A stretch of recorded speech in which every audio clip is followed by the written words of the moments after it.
Bonjour, pour nous parler de l'actualité du pôle études du César Auvergne-Rhône-Alpes, Edith Bolf, présidente de la commission orientation, éducation, formation et parcours professionnel du César. Bonjour Edith Bolf. Bonjour. Alors le champ de votre commission que vous présidez depuis 2018 est assez large. Sur quelle thématique, durant ces 6 années, avez-vous choisi de travailler?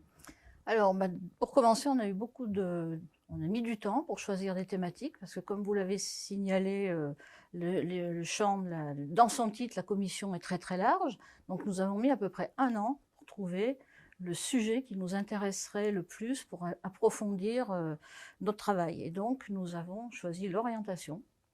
Et compte tenu de l'intérêt du sujet et de la largeur du champ de la commission, nous avons traité en 2 volets: la formation initiale pour les jeunes, la première orientation avant de rentrer dans la vie active, et puis après, l'orientation tout au long de la vie, c'est-à-dire la formation continue et comment se réorienter tout au long de la vie. Et tout ça entrecoupé de saisines. Nous avons eu 6 avis pendant les 6, ce qui ne veut pas dire un avis par an, 6 ans de travail, 6 saisines, mais il y a eu des années à 1 ou 2 saisines. Donc tout ceci nous a pris pas mal de temps.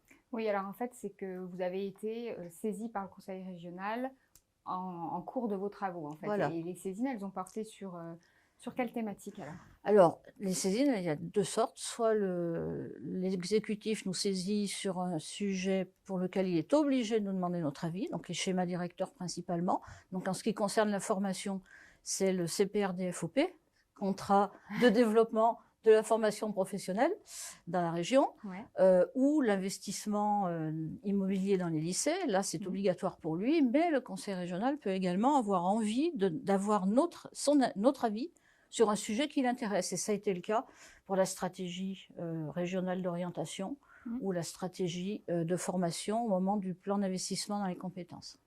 Et aussi, je crois que vous avez été saisi sur le plan Un jeune, une solution. Oui, c'est ça. C'était dans le cadre du PIC, voilà, exactement. Et puis pour finir, vous avez terminé les 6 années avec une note, je crois, sur l'obligation de formation des 16-18 ans. Voilà.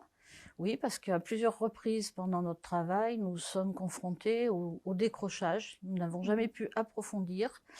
Et comme il y a maintenant 3 ans, il y a une obligation de formation pour les 16-18 ans, mais qui n'est pas une obligation de scolarité, c'est-à-dire que les jeunes de 16 à 18 ans n'ont plus le droit de rien faire. Ceux qui sont complètement décrochés, on leur impose, on leur prescrit de manière obligatoire une formation. Nous sommes intéressés aux modules qui se sont mis en place pour cette cible-là. D'accord. Et parmi l'ensemble de ces travaux, votre coup de cœur à vous, ou en tout cas celui qui vous a beaucoup mobilisé, ou en tout cas qui vous a beaucoup parlé, ce serait lequel? Alors, moi, personnellement, je dirais que c'est le travail que nous avons fait dans le cadre de l'orientation tout au long de la vie, et notamment quand on a approfondi le CEP, le Conseil en évolution professionnelle, qui est une mesure assez récente, avec des professionnels qui sont partout en France et donc aussi dans notre région, qui sont accessibles gratuitement à tout salarié, hormis les agents publics. Et d'ailleurs, nous avions préconisé que ce soit l'essai dans la région pour les agents publics. Et ces conseillers sont là pour que chacun puisse faire le point, bien en amont d'un éventuel bilan de compétences, faire le point sur sa carrière, sur ses besoins en formation, de réorientation professionnelle. Et ça, c'est compte tenu de mon histoire personnelle et de mon intérêt pour la formation continue, c'est vraiment quelque chose que j'ai apprécié. Après, il y a une deuxième chose sur laquelle on est régulièrement confronté, c'est le décrochage. Oui, qui revient souvent. Qu'il soit scolaire ou qu'il soit pour l'intégration dans la vie professionnelle, carrément. Voilà, le décrochage qui semble prendre de plus en plus d'ampleur et qui a certainement des causes auxquelles nous n'avons pas pu nous atteler, mais qui sont bien en amont du phénomène qui se manifeste au niveau scolaire. Voilà, ça, c'est 2 choses qui me paraissent très importantes. Alors aujourd'hui, la mandature touche à sa fin, et pour donner envie à des conseillères ou à des conseillers de rejoindre cette commission orientation, éducation, formation, parcours professionnel, vous leur diriez quoi? Alors moi, je dirais que la formation, c'est quelque chose de transversal et d'important, qu'on trouve dans tout domaine. Il y a toujours le côté transmission et formation.